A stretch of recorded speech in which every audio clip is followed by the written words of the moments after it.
안녕하십니까. 오늘은 지난번 낙관에 관한 이야기를 했는데, 오늘은 그 두 번째로 낙관에 있어서의 형식에 대해서 한번 말씀을 드릴까 합니다. 낙관하는 형식. 낙관은 여러 가지 어떻게 보면 종류가 있는데, 대체로 크게 갈라서 어떠한 낙관 방법이 있느냐에 대해서 한번 살펴보기로 하겠습니다. 이 낙관이라는 것은 사실 우리 동양 서화 예술에 있어서 글씨와 그림이 이렇게 있는데, 보통 글씨와 그림 작품에 공통적으로 원칙적으로 작용하는 것입니다. 그런데 그림에 있어서는 글씨와는 조금 다른 점은, 그림은 뭐 이렇게 산수화라도 이렇게 만약에 그린다면 그림을 그리고 여기다가 보통 낙관을 한다고 이야기하는데, 회화에 있어서는 낙관한다기보다는 재관이라는 말을 씁니다. 재관이라는 말은 낙관보다는 조금 더 넓은 범위인데, 그림 이외에 그림을 그려놓고 그 그림에 대한 이야기를 적는 것을 재라하고, 뭐 시가 될 수도 있고 뭐 여러 가지 평문이 될 수도 있습니다. 자기 소감을 밝히는 수도 있고, 그리고 제일 나중에 그 작품을 한 시간, 장소, 주체를 밝히는 것을 사실 관이라고 그래요. 그런데 서예 작품의 경우에는 대체로 서예 작품을 이래 쓰고 여기다가 자기 작품에 대한 소감을 부기적으로 하는 경우가 아주 드뭅니다.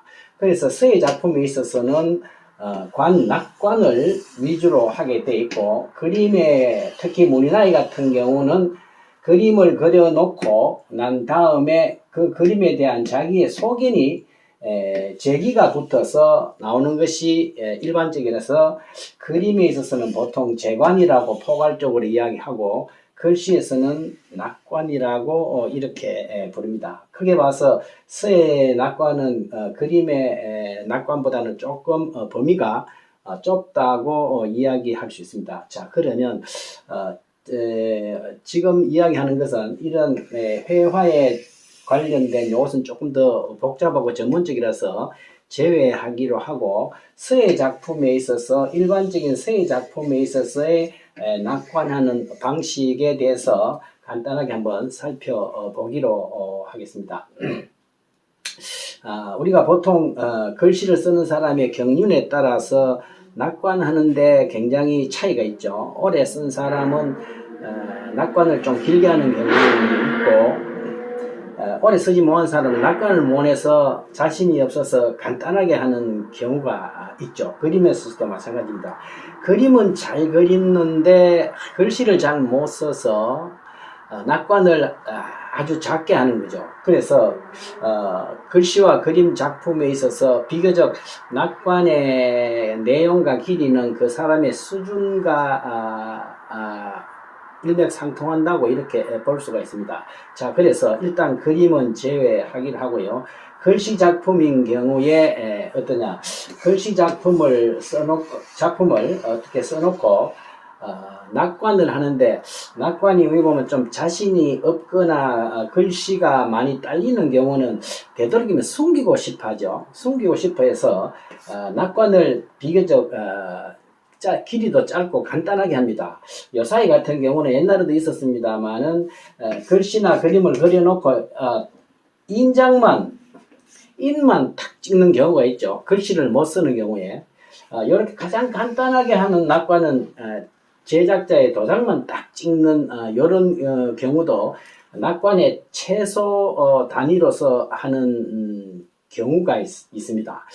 이런 것을 낙관에 있어서는 아주 공간이라는 말을 쓰는데, 이 공간이라는 말은 아주 고민스럽게 낙관하는 거죠. 아주 고민을 해서 하는데, 대체로 그림인 경우에는 그림의 안에다가 찍어가지고 도장이 안 빌 정도로 찍는 경우, 또는 이름을 쓰더라도 아주 그림에 숨겨져 있는 경우, 이런 경우가 있습니다. 이런 경우는 아주 숨어서 도장을 찍는 경우는 은간이라고 또 있어요. 숨어 찍는다는 거죠.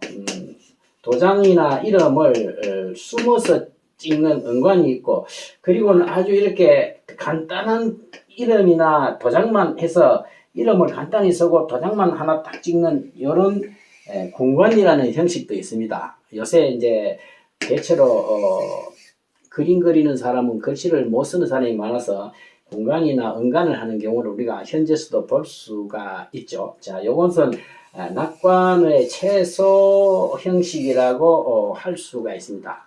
그런데 조금 어느 정도 글씨를 좀 쓰게 되거나 그림도 조금 더 어느 정도 자신감이 붙게 되면은 화면에다가 조금 더 작품의 제목이나 작가 성명 날짜를 쓰게 되겠죠. 자, 그래서 일반적인 경우인데 글씨 작품인 경우에는 작품을 보통 본문을 우측에 쓰고 제일 좌측에다가 여기다가 낙관을 하지 않습니까?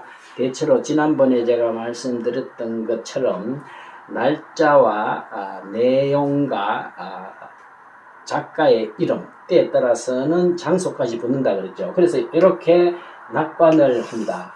이게 가장 일반적인 낙관인데 이런 것을 단관이라고 이야기해요.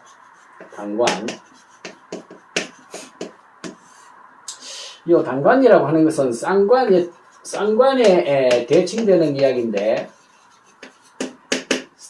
쌍관은 뭐냐 하면은 시기, 내용, 작가, 장소, 대표적인 네 가지입니다. 이것을 쓰는 것이 단관이고, 쌍관은 뭐냐 하면은 이 작품을 남한테 주거나 외부 사람들한테 전해질 때 그 사람의 이름을 쓰는 것입니다. 이 작품의 소유자와의 인적 관계에 의해서 그 소유자의 성명을 써주는 것입니다. 그러니까 이거는 제작자고 그리고 이거 작품을 받아서 사용하는 사람의 이름이 플러스가 되는 거죠. 그래서 이런 경우는 두 사람의 이름이 적혀지게 되겠죠. 누가 뭐 작품을 어떤 내용을 부탁을 해서 내가 썼다 해서 쓴 사람의 이름과 그 소장자의 이름을 같이 밝히는 경우가 있습니다. 이런 경우를 쌍관이라고 이야기합니다. 보통 이런 쌍관을 하는 경우는, 단관을 하는 경우는 좌측에 쓰는데, 쌍관을 하는 경우는 대체로 작품을 중간에 쓰고 이쪽에 제작자의 이름을 쓰고 이쪽에다가 이 작품을 부탁한 사람의 이름을 이쪽에 쓰는 경우도 있고, 때에 따라서는 여기에 같이 기재를 하는 경우도 있습니다. 자, 그래서 우리가 작품을 제작을 하는 경우에 이것이 일반적이고 이건 좀 특이한 경우가 되겠죠. 때에 따라서는 좀 글씨에 능숙하지 못한 사람은 이렇게 공간이나 은간과 같은 아주 가장 최소한의 형식의 낙관을 하는 수도 있습니다. 자, 그리고 또 한 가지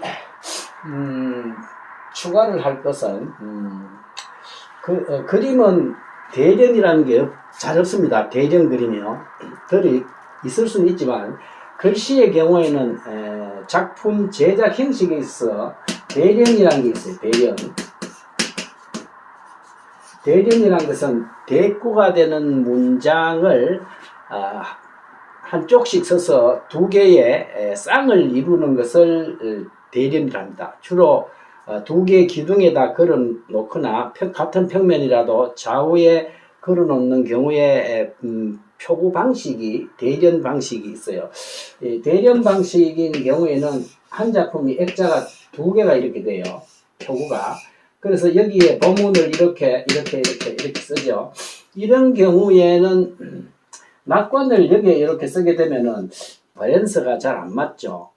안 맞아서 낙관을 이쪽하고 이쪽에 좌우에 서 가지고 전체적인 비례를 균형을 맞추는 경우가 있습니다. 이쪽에 대체로 날짜를 쓰고 여기에 작가를 쓰는 이러한 낙관 방식이 있고 또 때에 따라서는 작품이 이렇게 있고 하는 경우에 쓸 내용이 비교적 이 작품에 대한 내력을 좀 더 기재하고 싶다고 해서 이른바 OW1H가 있죠. 언제 어디서 누가 무엇을 어떻게 왜 썼다고 하는 내용을 적기 위해서 장문에 낙관이 들어갈 경우에는 여기에다가 쫙 이렇게 본문은 좀 크게 쓰고 옆에다가 이렇게 줄을 이렇게 씁니다. 이렇게 여기도 자잘한 글씨를 이렇게 써야 되죠. 여기 쓰고 여기 써가지고 낙관이 본문보다도 훨씬 많은 경우가 있습니다. 그래서 이렇게 좌우에 갈라서 남는 면적에다가 낙관을 부기하는 경우가 있습니다. 이런 경우에 이런 글씨를 뭐라고 하냐면은 협서라고 이야기해요. 협서. 사이사이 썼다는 거죠. 낄협자인데 협자는 이 협자를 쓰기도 합니다. 겨드랑이 협자. 이건 낄협자예요. 그래서 본문을 중심으로 해서 양 사이사이에 쭉 내리달아서 쓰는 낙관 방식을 우리는 흔히 볼 수도 있습니다. 자, 그래서 낙관의 형식을 제가 크게 봤습니다만은 비교적 글씨나 문기에 약한 사람들은 대체로 이러한 잘 안 보이게 찍는 은관이나 간단하게 이름만 쓰고 도장만 살짝 찍는 공간이 있고, 일반적으로 가장 대표적으로는 단관으로서 작품의 좌측에다가 이러한 대표적인 내용을 적는 수가 있는가 하면은 때에 따라서는 그 작품을 특별히 부탁한 사람의 경우에는 쌍관이라는 게 있어서 그 사람의 이름을 적어주는 것이 있는데, 이런 경우에도 대체로 보면 받는 사람의 이름을 이렇게 쓰고 제작자를 이렇게 쓰는 수도 있습니다. 쌍관이 아닌 단관인데도 양쪽에 여기에다가 날짜를 쓰고 이름을 쓰는 경우도 있어요. 그리고 조금 더 낙관이 가장 비교적 길어지는 경우에는 대체로 대련의 형식을 취하고 있는 경우는 이와 같이 좌우로 쓰거나 특히 뇌 사이를 전체적으로 쓰는 대련 형식에는 협서라는 개념이 있다, 이렇게 말씀을 드릴 수가 있습니다. 이 외에도 아주 본문은 몇 자 안 되는데 낙관이 엄청 긴 작품이 있어요. 때에 따라서는 이런 경우는 좀 그리 흔치는 않는데 이런 경우는 장관이라 그래요. 길장자. 낙관이 엄청 길다는 겁니다. 장관. 그리고 글씨의 경우는 좀 귀하지만 그림의 경우에는 여백이 좀 많기 때문에 그림을 그려놓고 이 낙관을 시간적인 차이와 어떤 낙관을 하는 사람의 신분의 차이에 따라서 한 장소가 아니고 두세 군데 이상의 공간에다가 낙관을 겸하는 수가 있습니다. 그래서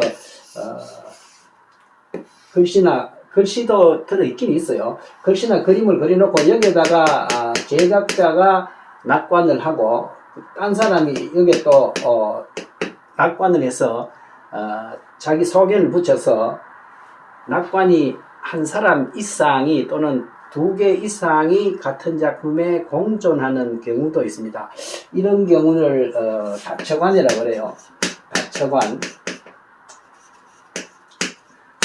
그래서 낙관이란 것은 뭐냐, 크게 봐서 글자 자수와 표기하는 방법과 그 내용에 따라서